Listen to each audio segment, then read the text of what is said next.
Hello दोस्तों, नमस्कार। कैसे हैं आप लोग? मैं मेघराज साहू आप सबका स्वागत करता हूं अपने डेली रूटीन बॉक्स में। दोस्तों, आज हम जो बात करने वाले हैं वो है इंडिया का सबसे बड़ा आईपीओ जो आया हुआ है हिंडई मोटर्स इंडिया का। उसके बारे में बात करने वाले हैं। तो दोस्तों, अगर देखा जाए तो हिंडई मोटर्स इंडिया का जो इशू साइज है वो लगभग 27,800 करोड़ है। और एक दिन हो चुका है, लगभग 15 तारीख को इशू ओपन हुआ था और 17 तारीख तक इसका इशू रहने वाला है। अगर एक दिन का इशू अगर देखा जाए तो उतना खास रिस्पॉन्स साइकिल को मिलते हुए नहीं दिख रहा है। रिटेल कैटेगरी में अगर देखा जाए तो लगभग 26% ही सब्सक्राइब हुआ है।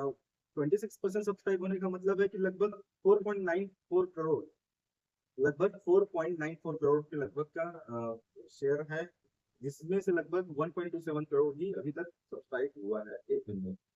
वहीं अगर एनआईआई कैटेगरी का बात किया जाए तो लगभग 13% ही सब्सक्राइब हुआ है, जिसमें से 26 लाख शेयरों के लिए बस बोली लग पाया है अभी तक।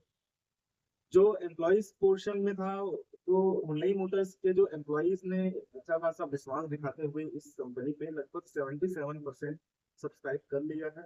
और क्यूआईबी कैटेगरी में अगर बोला जाए तो लगभग सिर्फ और सिर्फ 5% सब्सक्राइब हो पाया है। तो दोस्तों, इस कंपनी ने आईपीओ लॉन्च करने से पहले 14 अक्टूबर को जो एंकर इन्वेस्टर्स भी जुटाए हुए थे, तो लगभग 225 एंकर इन्वेस्टर इस कंपनी में जुटाए थे। और लगभग 8,315 करोड़ के आसपास का फंड इकट्ठा कर दिया था। Singapore government, new world fund, Fidelity, Abu Dhabi investment authority और भी बहुत सारे जो ग्लोबल इन्वेस्टर्स हैं, उन्होंने इसमें हिस्सेदारी लिया है।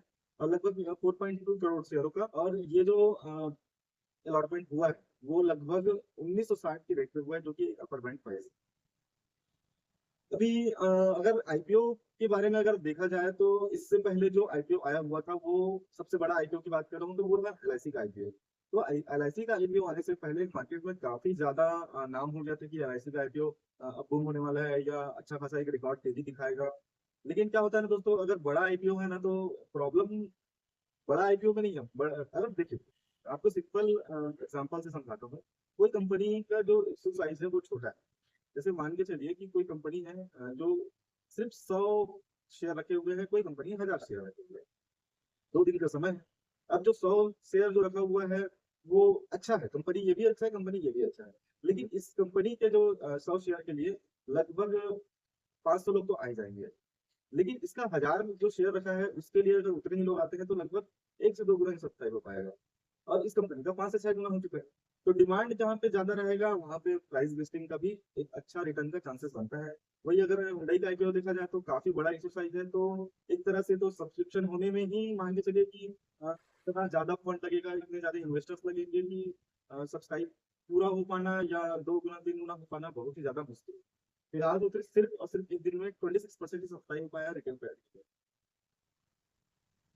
उसके अलावा अगर बात किया जाए तो जो म्यूचुअल फंड कंपनीज हैं, जैसे मान के चलिए आईसीआईसी प्रूडेंशियल हो गया, HDFC, SBI, Kotak, axis, Aditya Birla ने भी इस फंड को आईपीओ को में बड़ा जो निवेश किया हुआ है और एक अच्छा भरोसा जताया हुआ है।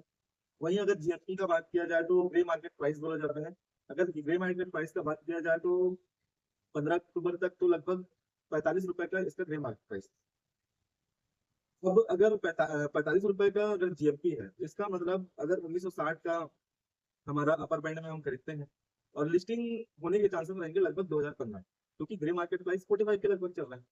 तो लगभग 2% 2.5% के आसपास ही हमको रिटर्न मिलने के चांसेस है। उसमें भी रिस्क ये है कि इससे ग्रे मार्केट प्राइस जो है लगातार नीचे जाते जा रहा है। आईपीओ आने से पहले 4 अक्टूबर को लगभग 370 रुपए चल रहे थे इसका जीएमपी। और उसके बाद लगातार गिरते हुए 270 से 100 हो गया। फिर अभी 45 रुपए चल रहे हैं। तो लगभग 87% इसका जीएमपी भी डाउन हो चुका है। तो एक अच्छा साइन नहीं है इस कंपनी के लिए। आपको सब्सक्राइब करना है तो आप इस कंपनी के फ्यूचर को देख के सब्सक्राइब कर सकते हैं। या आप ऐसा भी कर सकते हैं, अगर इस कंपनी में अगर आपको इन्वेस्टमेंट करना है तो आप थोड़ा दिन वेट कर लीजिए। या जिस दिन लिस्टिंग हो मार्केट में, तो जिस दिन लिस्टिंग होगा उस दिन एक्सपेक्टेड है कि लगभग 10% 20% डिस्काउंट रेट में हमको ये आईपीओ मिल जाए। उसके बाद हम अपने इस पोर्टफोलियो में इस कंपनी को शामिल कर सकते हैं। फिलहाल तो मेरे हिसाब से इस कंपनी में इन्वेस्ट करना आप अपने रिस्क पे कर सकते हैं। और आपको ऐसा नहीं बोल रहा हूँ कि इस कंपनी में आईपीओ जो है वो उसमें रिटर्न नहीं आएगा। मिलेगा भी तो लगभग आपको 10 से 20% ही मिल सकता है। लेकिन अगर रिस्क होगा तो लगभग 20% का भी रिस्क आपको देखने को मिल सकता है। तो ज्यादा बेटर ये रहेगा कि आप थोड़ा सा वेट कर लीजिए। कंपनी को लिस्टेड होने दीजिए मार्केट में। लिस्टिंग होगा जिस दिन 10% 20% आपको हल्के रेट में मिलेगा, डिस्काउंट प्राइस में मिलेगा, उस दिन आप इस कंपनी को सब्सक्राइब कर सकते हैं, जो कि एक अच्छा ऑप्शन है। आगे जो भी अच्छे आईपीओ आएंगे उसके बारे में हम आपको वीडियोस बना के उस चीज के साथ इसका जानकारी देंगे। फिलहाल आप को अगर इस आईपीओ को अप्लाई कर रहे हैं तो आप कल तक वेट कर सकते हैं 17 तारीख को। 17 तारीख को आप देख लीजिए कि कितना परसेंट सब्सक्राइब हो चुका है हाफ डे तक।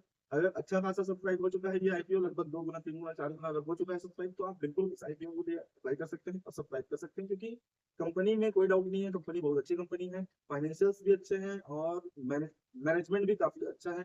कंपनी जो है अच्छे सेगमेंट पे गाड़ी बनाती है और अच्छा खासा मार्केट कैप भी रखी हुई है एसयूवी सर्विस। तो दोस्तों इसी के साथ बने रहिए हमारे साथ। Thank you.